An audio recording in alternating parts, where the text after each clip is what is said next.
बिस्मिल्लाहिर्रहमानिर्रहीम। आज हम स्टार्ट करेंगे एक्सरसाइज 5.2 के क्वेश्चन नंबर 9 और क्वेश्चन नंबर 10। तो क्वेश्चन नंबर 9 हम पहले सॉल्व करने की कोशिश करते हैं।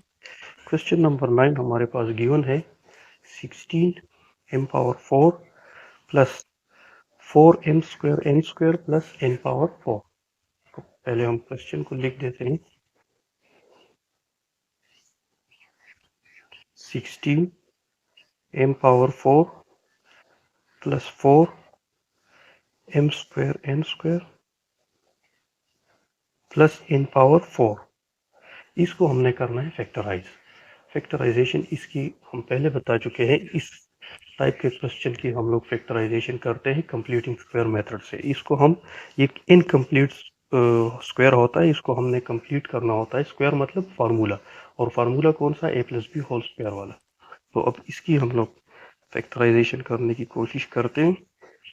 तो ये 16 हमारे पास इक्वल है, हम लोग लिख सकते हैं 4m स्क्वायर होल स्क्वायर के। ये इसे अगेन 16m पावर 4 बन जाता है। इधर जो n पावर 4 लिखा हुआ है इसको हम लोग लिख सकते हैं n स्क्वायर होल स्क्वायर। अब यहाँ पे फार्मूले को अगर हम देखें a square plus B square तो फिर आता है प्लस 2ab। इसको अभी फिलहाल के लिए हम लोग छोड़ देते हैं, ये कुछ भी दिया हुआ है इसको हमने नहीं देखना है। प्लस 2 हम लोग ने सिर्फ फार्मूले पे फोकस करना है अभी। प्लस 2a की जगह पे यहाँ पे है 4m square multiply by B की जगह यहाँ गिवन है हमें n स्क्वायर। अब हम इसको चेक करते हैं। 2 4 jar 8, 8 1 jar 8, 8m square n square, और इधर हमें गिवन है 4m स्क्वायर n स्क्वायर। तो इसका मतलब ये है कि यहाँ पर हमने 4m square n square extra plus कर दिया। तो जो चीज़ हमने पहले एक्स्ट्रा प्लस कर दिया उसको साथ में माइनस भी करना है। तो ये हमने माइनस कर दिया 4m स्क्वायर n स्क्वायर। इधर हम लिख भी सकते हैं कि adding and subtracting 4m square n square. अब यहाँ तक तो ये बन गया formula a square plus B square plus 2ab। इसको हम क्लोज कर देते हैं। वो a square plus B square plus 2ab किस चीज़ के बराबर है, a plus B whole square. ये दूसरे वाला minus 4m square n square, इसको हम लिख सकते हैं 2mn होल स्क्वायर, क्योंकि ये स्क्वायर इस पे अप्लाई हो जाए तो फिर से वही आता है। अब ये दूसरा वाला फार्मूला बन गया A square minus B square. A square minus B square किस चीज़ के बराबर है, ए plus B multiply by A minus B. तो इसको हम ओपन करते हैं फार्मूले को। ये है ए की जगह पे ये वाला टर्म है और बी की जगह पे ये वाला टर्म है। तो ये आ जाएगा, ये हो गया हमारे पास a plus B multiply by A minus b. ये हमारे पास इसके दो फैक्टर्स बन गए। ये था हमारे पास क्वेश्चन नंबर 9। अब क्वेश्चन नंबर 10 की तरफ बढ़ते हैं।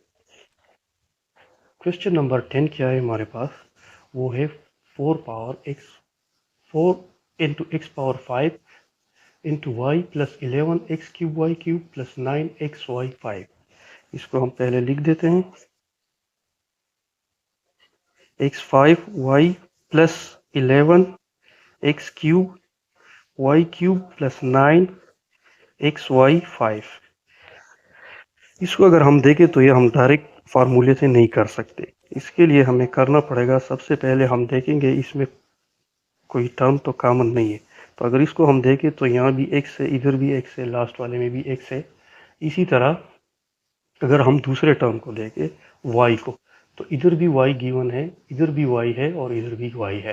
तो हम पहले बता चुके हैं कि कॉमन लेने के लिए हमें सबसे जो छोटा वाला टर्म है वही हम कॉमन लेते हैं। तो सबसे छोटा टर्म क्या है, इधर x है और सब इधर y है। तो हम इससे कॉमन लेंगे x मल्टीप्लाई बाई वाई। अब इस टर्म से हमने एक्स वाई कॉमन ले लिया, तो x ऑलरेडी एक निकल चुका है, इधर है x पावर 5, तो ये बच जाएगा x पावर 4। y ऑलरेडी बाहर है तो उसको लिखने की ज़रूरत नहीं है। प्लस 11, x एक निकल गया है तो ये x स्क्वायर रह जाएगा, y भी निकल गया है तो ये y स्क्वायर बन जाएगा।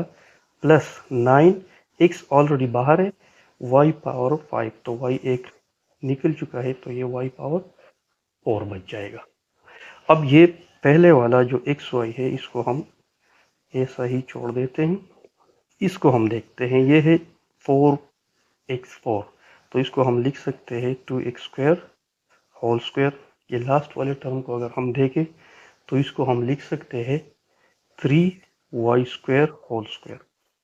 अब according to formula A square plus B square center में हमें चाहिए होता है प्लस 2ab, इधर नहीं देखना है फिलहाल के लिए, इसको निगलेक्ट करना है। तो 2a की जगह पे यहाँ पे 2x स्क्वायर है मल्टीप्लाई बाई b की जगह पे है 3y स्क्वायर। अब इसको हम चेक करते हैं कि ऊपर वाले से कितना डिफरेंस आ रहा है। इसको हम चेक करें तो 2 2 4, 4 3 12, 12x स्क्वायर वाई स्क्वायर, जबकि हमें गिवन है 11x स्क्वायर वाई स्क्वायर। तो इसका मतलब ये है कि हमने एक X square Y square extra plus कर दिया, तो जो चीज़ हमने एक्स्ट्रा प्लस कर दिया उसी को साथ में माइनस भी करना है। तो एक 1 एक्स स्क्वायर वाई स्क्वायर, तो 1 लिखने की ज़रूरत नहीं है, हम लोग सिर्फ लिख सकते हैं एक्स स्क्वायर वाई स्क्वायर। ये वही चीज़ है जो हमने इधर एक्स्ट्रा प्लस किया था। इससे ऊपर वाले स्टेप में हम लोग लिख भी सकते हैं कि एडिंग एंड सब्ट्रैक्टिंग, ये मैं थोड़ा शॉर्टकट में लिख रहा हूँ, एडिंग और subtracting X square Y square, इसको हमने ऐड भी कर लिया और सब्ट्रैक्ट भी कर दिया। ये एक्स वाई अपनी जगह। ये फार्मूला है a square plus B square plus 2ab, ये किस चीज़ के बराबर है, ए plus B whole square minus, इसको हम लिख सकते हैं एक्स वाई होल स्क्वायर। अब ये पहले वाला जो एक्स वाई है इसको हम अपनी ही जगह पे छोड़ देते हैं, एक्स वाई। ये हो गया A square minus B square, ए की जगह पे ये वाला टर्म है माइनस बी की जगह पे ये वाला टर्म है, तो इसको हम फिर से एक्सपेंड कर देंगे। A square minus B square हमारे पास इक्वल होता है ए plus B multiply by A minus B, तो ए की जगह पे यहाँ पे है 2x square plus 3y square, ये ए हो गया, प्लस बी मल्टीप्लाई बाई ये हो गया ए और माइनस बी। ये तीन टर्म आ गई इधर हमारे पास, तो ये तीन ऊपर वाला जो क्वेश्चन गिवन था उसके फैक्टर्स है, मतलब इसकी फैक्टर है, इसकी मल्टीप्लिकेशन से वो चीज़ बना हुआ है। ये था हमारे पास क्वेश्चन नंबर 10। इसी के साथ हमारा एक्सरसाइज 5.2 ख़त्म हो गया। नेक्स्ट टाइम इंशाल्लाह हम एक्सरसाइज 5.3 पे स्विच करेंगे।